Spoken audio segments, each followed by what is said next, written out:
we'll guide you through how to use Wix Bookings to manage your appointments and services effortlessly. If you find this helpful, consider subscribing and liking the video. First, go to the Wix website and log in to your account. Once you're in, head over to the dashboard and find the Bookings section on the left-hand menu. Click on it, and you'll see an overview of your bookings. To start setting up your bookings, click on Services at the top. You can add a new service by clicking the Add Service button. Here, you can enter details like the service name, description, duration, and price. You can also choose whether it's a one-on-one service or a group class. After setting up your services, go to Calendar to manage your schedule. You can set your availability by clicking on Manage Availability at the top right. This is where you can specify the days and times you're available for bookings. It's important to keep this updated to avoid double bookings or missed appointments.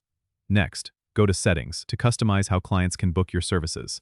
Under Booking Settings, you can choose options like whether clients need to pay in advance, how far in advance they can book, and how much notice they need to give for cancellations.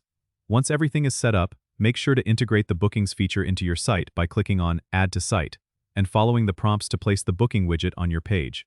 This makes it easy for clients to book directly from your website. It's a good idea to test the booking process from a client's perspective to ensure everything works smoothly.